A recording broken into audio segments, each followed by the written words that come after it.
Vincina nawe yavuze ati les écrits d'Alexis Kagame sont devenus une bible pour les extrémistes de deux camps. Chacun y trouvera de quoi nourrir ses peurs. Oh my goodness. Urumva uyu yavuga ati les écrits d'Alexis Kagame zabaye Bibiliya. Umuhutu ayisomye avuga ati ndago umututsi aje kunyica, aje kuntwara kwingufu. Umututsi nawe ati umuhutu ye ntegoza kumutwara na arantwara kwingufu ni mwinshi. Yaragabuye abantu, yabishe bahagaze. Oh, gira subscribe, sharing, abonner, mugire partager. You shall know the truth and the truth will make you free.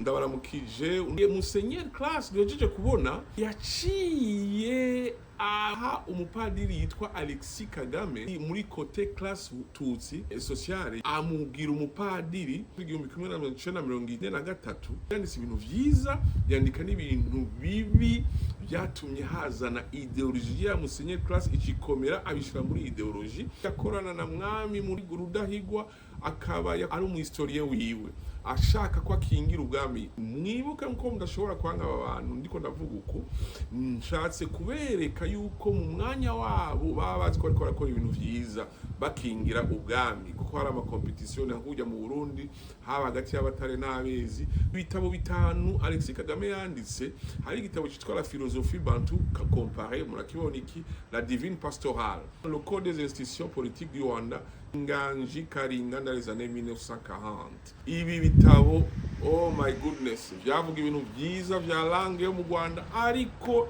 yabishizemwo ideologie, yarashizemwo ibintu byateranije abarundi n'abanyarwanda bikomeye cyane mu nyuma bigira interpretation ko kenshi babazi ko ama république azoza. Les experts bavuga ko ibi bitabo on y trouve des points extrémistes établis par Alexis Kagame yigisha imyaka ishika 200 bigisha ibiki que les Tutsis sont venus du ciel, qu'ils sont amitiques et ont amené la civilisation au Rwanda, et qu'ils sont supérieurs plus que les autres catégories intellectuellement, qu'ils doivent éternellement régner au-dessus des autres. I'm just quoting. Qu'ils sont grands guerriers, qu'ils n'arrêtent jamais de se battre contre l'ennemi jusqu'à vaincre la guerre. Ashiramo violence ibi ni ibintu bikomeye cyane yagize amakosa cyane yuko bagwana kandi mpaka batsinde badahagarika.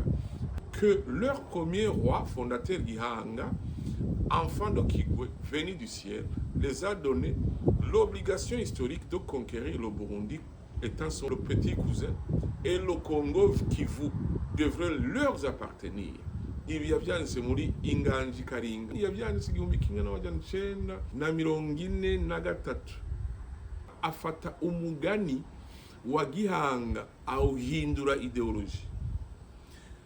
Que il n'est pas nécessaire d'établir la constitution, le code des institutions politiques du Rwanda, qu'il n'est pas nécessaire d'établir la constitution républicaine, que plutôt il faut faire une constitution monarchiste où le roi doit continuer à régner, que la monarchie rwandaise est un système harmonieux, presque parfait, voulu par les ancêtres.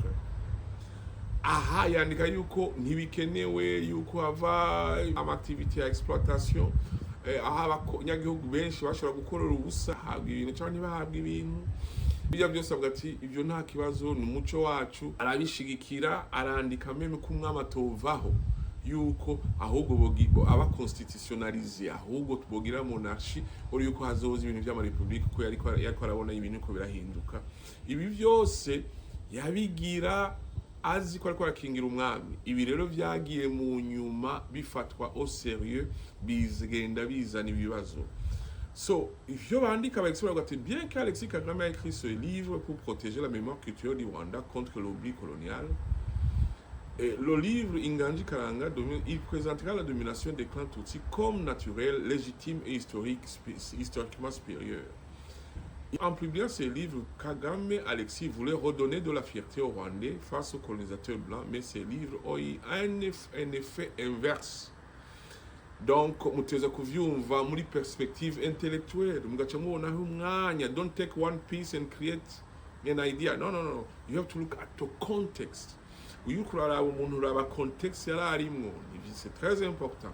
Ukaraba ati yabibyifashemo nabi gusa ariko yari kwarandika kingira umwami ntiyavuga ati ngo ejo nzoteranya abantu ngo bapfe oya si ivyo ndiko ndavuga nukugira ngo natwe tumenye yo vyavuye twikinge tumenye yuko tudahagarara kandi ngo ugiye kwicaba ngo kubera amazuru manini ukwiye kwicaba kubera amazuru mato ubimenye unless you are want like that way ariko yafashe umugani witwa yuko mu bisanzwe umugani kera bavuga yuko Kigo yavuye mu ijuru Imana yamuhaye umututsi inka iho umuhutu imirima iho umutwa yokora poteri hama yuko bari bafise umuvyeyi umwe yitwa Kigo bavuye mu ijuru iyo yari mythology n'umugani ni samandari ntivyari ivyo ariko yaca ufata ahubwo aranaho hindura avuga ati ahubwo Imana ngo yagize umututsi superieur aca bishira mu gitabo aca bica birigishwa bivuye kuri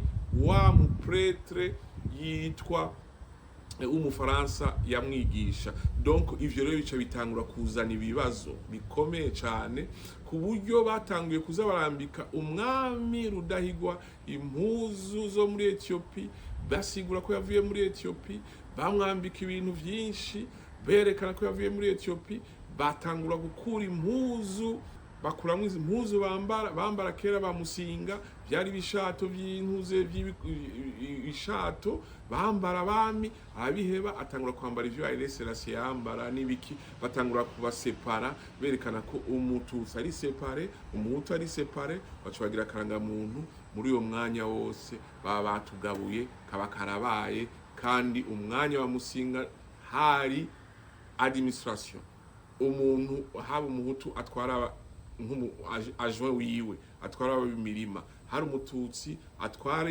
abinka atwara amadomene y'ivyinka hari umutwa nawe afite amadomene y'ivyabatwa hari administration ziteomoye bose baratwara bari kumwe bose nta numwe nayo mazina uvyize neza HUTU-TUTSI ntiyigeze abaho kenshi yagiye yidevelopa mu nyuma abazungu bayakomeza mu bisanzwe abarimye babita abahanzi canke iki abatutsi afite iryo zina ryaje buhoro ntiyigeze riba ubwoko oh my goodness ibi inyu vyize is unbelievable ariko urumva babishize rero Alexis Kagame bishize ngaho bigira igitabo avyigisha imyaka 20 byaciye biba ideology hanya aba expert banavyivugira nosoma aba expert si jewe ufise ukundi yo muntu nturinde wimvira ko ari jewe ahubwo ni wankaba anya aba expert babivuga nabo benshi nkuko ndakubwira barapfuye you are wasting your time to hate just be intellectual face the truth wumve koko kugira ngo dushobore kugarura ibintu bibi biriko byagabuye abarundi n'abanyarwanda hagati yabo kugira ngo dushobore gutera imbere twese kuko turi bamwe ama rero dushobora gusoma ivyo aba expert bavuga kuri Alexis Kagame hariho historien bose benshi nka les historiens chrétiens Newbery Ertrigam et beaucoup d'autres disent que c'est une mythologie que les élites Tutsi ont utilisée en leur faveur et les élites Hutu ont utilisé pour exterminer la population Tutsi civile. Donc bakoresheje mythologie nuko atu numugani ni samandari bafashe umugani samandari nkuko nababwiye bawufata ukuri umugani we huza abanyagihugu bo mu Rwanda no mu Burundi mu bisanzwe bavuga ati ko Nyagasani yahaye abanyarwanda umututsi inka aho umuhutu imirima aho umutwa poteri ariko rero Alexis Kagame yabihinduye ideology ahubwo avuga ati ko abatutsi Imana yamuhaye bavuye mu ijuru baza ngo baje gutwara abandi it was very dishonest ivyo yagize hama rero baravuga nkana aba expert bavuga ati do hayindi yitwa do Martinon and Goldsmith biography is now mostly perceived as avuga ati recherche ya Alexis Kagame yemegwa kera is now mostly perceived as ideological projection rather than describing actual historical realities. Donc nivyo basanze actually yuko Alexis Kagame yagiye agabura aziko ariko akingira umwami yarazi ko ariko agabura ibintu bizoshika ubu I don't think he could do that ariko yarazi ko ariko arakingira ntuze monarchia y'abanyiginya bo mu Rwanda ba Rudahigwa ko boguma batwara ko hariho nka kujya nababwiye ibintu vy'aba nka kujya kwi Burundi abezi n'abatare baguma haba hari ama competition ibintu nk'ivyo Jean Pierre Chrétien wavuga ati say that Kagame Alexis myth making around Rwanda origin, the Kigwa, Gihanga, Ethiopian narrative was not historical but ideological driven, and Kagame helped cement the direct ideology of the genocide. Ahanye ibuka ko Alexis Kagame yitwara nk'umuhistorien ubwami, yandika yereka abazungu ingene u Rwanda rukomeye, ariko narrative yiwe bavuga ko yatari historical, yarahengamye, yakreye ibintu byazanye amacakubiri gushika mu genocide yabaye. Hama undi twa Vincina wowe yamaze imyaka 50 building an entire alternative methodology specifically to get out from under Kagame's court-centered master narrative that Kagame version was too shaped by royal and dynastic interests to be trusted as history. Yara twistings, arabikora, uyu Vincina yerekana neza yakoze imyaka 50 yerekana neza ko Alexis Kagame yazanye amacakubiri akomeye mu karere, akandi aravuga uyu Vincina akerekana yuko Kagame yashizemo ububeshi ku buryo ngo ububeshi bwiwe yashobora kubesha akabesha agafata ububeshi bukabukuri. A very talented guy, yashobora ku twisting something become true, a lie become truth. Nivyo yagize afata mythology, mu isanzwe mythology ishobora ku expressing a truth, that's very normal. Ariko ushoboye kuigira ideology ikaba perceived as truth is unrealistic. Mu isanzwe ushobora gufata ko Samandere yabayeho nivyo yavuze ari byo kandi atari byo. This is very very bad kona byaciye bigenda vyemegwa muri benshi mu bantu atari bake, apana abanyagihugu, abapolitisi bagenda babikoresha.